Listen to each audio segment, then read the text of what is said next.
North America's coastal wetlands are critically important habitats. They are diverse, productive, and unique. Wetlands create the spawning ground for coastal life and form protective barriers against the world's strongest natural forces. The services these ecosystems provide form the backbone of coastal communities of wildlife and people.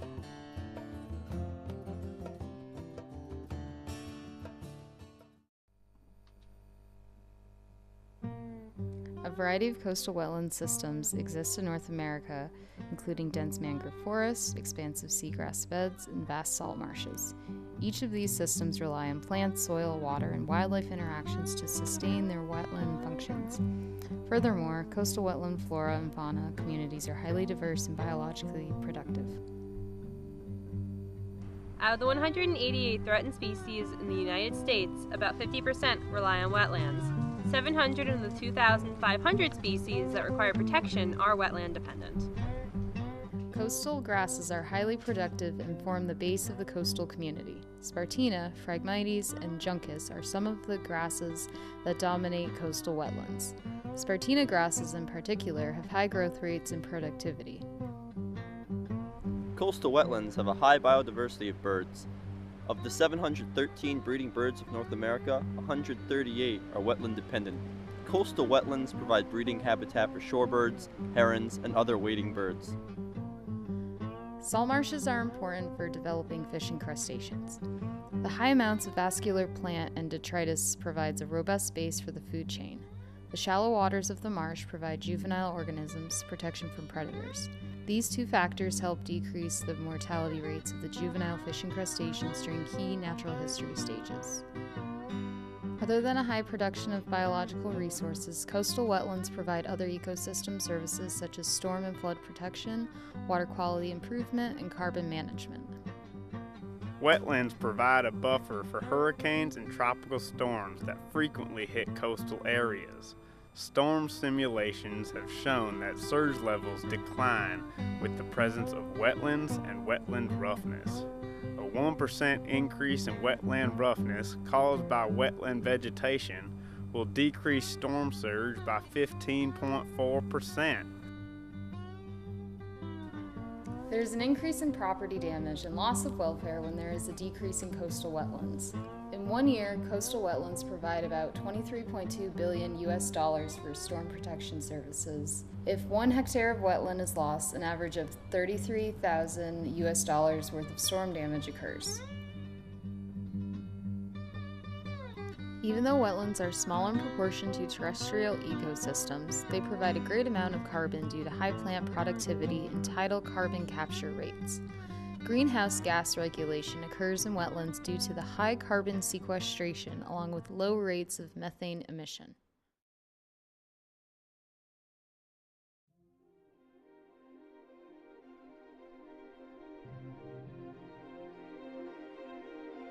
Coastal wetlands, along with their ecosystem services, have been lost at an alarming rate. The northern Gulf of Mexico area, which has 41% of the nation's coastal wetlands, has accounted for 80% of the total national wetland loss.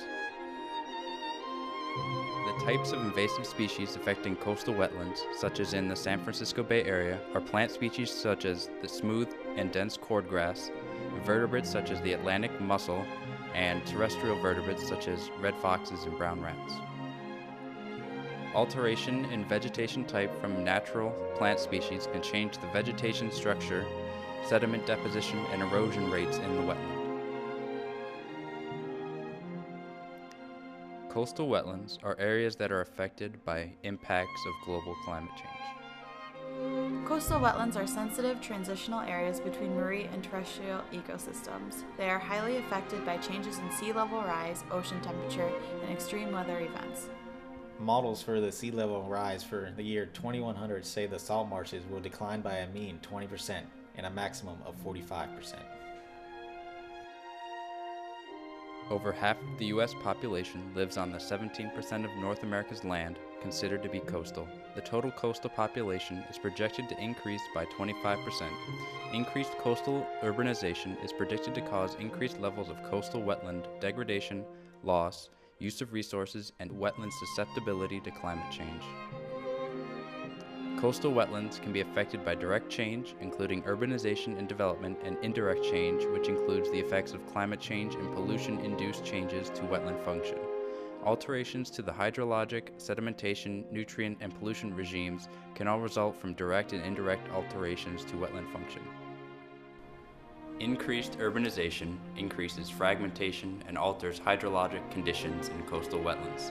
Tidal salt marsh bird diversity decreases with increasing fragmentation, and the most vulnerable coastal areas are the ones that are already heavily fragmented and altered.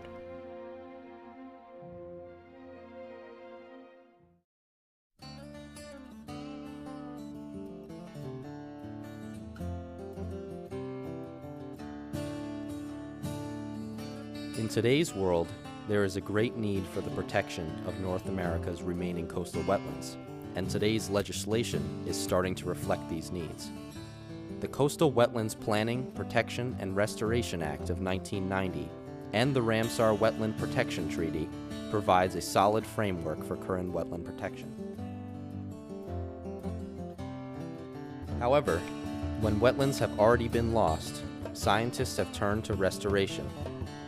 Scientists and managers are finding out the best ways to determine how much of these damaged wetland functions can be restored, and ways to measure the success of coastal restoration projects. Wetlands are complex ecosystems, and it is difficult to decide what measures of wetland function to use to determine the success of a restoration project. Developing a monitoring protocol to determine if restoration was successful involves assessing multiple functions of the wetland, including the functionality of restored hydrological regimes, soil conditions, and plant communities. A study of wetland restoration success in Virginia and Florida found that 50 to 60% of mitigated and restored wetlands failed to restore wetland functions and species composition. Many of these failures can be attested to loss of natural wetland hydrologic regimes. Coastal wetlands depend on complex hydrological cycles, including tidal fluctuations and dramatic seasonal changes. The removal of dikes, redirection of water, and the restoration of a tidal regime can be enough to restore native coastal plants and wildlife species.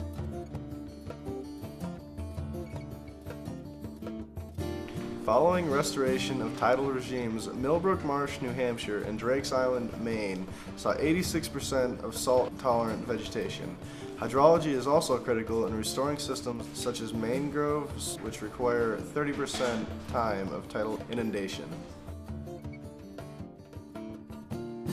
Wetland soils manufacture nutrients, support plants, provide groundwater infiltration, and support critical microorganismal life. Restoring functional soil characteristics is critical to restoring a wetland. In many wetland restoration sites, soil nitrogen and carbon and microbial diversity in abundance were found to be significantly lower than reference marshes. These factors influence primary productivity, plant growth, and structure of the marsh. It may take longer than anticipated by managers for created marshes to naturally restore these soil characteristics. When soil characteristics are restored, vegetation has the chance to recolonize an area. Although the entire community may not regrow, select species can be planted and encouraged to reoccupy a site. California wetland restoration studies have demonstrated the need to plant complex species assemblages in order to restore wetland plant communities and to protect against invasives.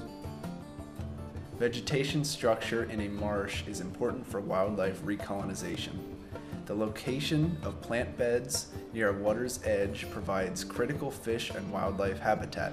In addition, the structure of the plant layers, the plant productivity, and the soil nitrogen accumulation also increased when more plant species were present.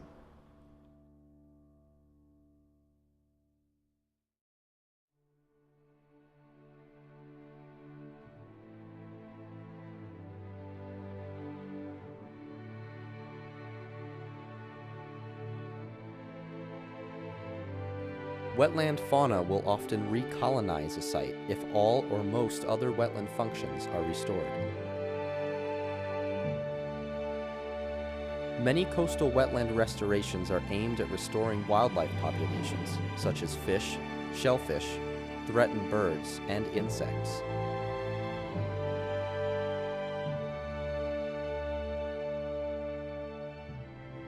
To understand the functionality of restored wetlands, managers will often draw comparisons to natural, undisturbed wetlands of similar hydrogeomorphology and community structure. The utilization of reference wetlands can aid in developing restoration performance standards, providing a working design used to model restoration sites, and help in measuring decline in coastal wetlands. In order to restore the Mississippi River Delta marshlands, we must reconnect the river to the deltaic plain and introduce large amounts of sediments to create and restore wetlands and our barrier islands. These steps involve working with legislators and coastal stakeholders. If we can work together to solve these issues, a brighter future of coastal management, one that is beneficial to the people and the environment, will be realized.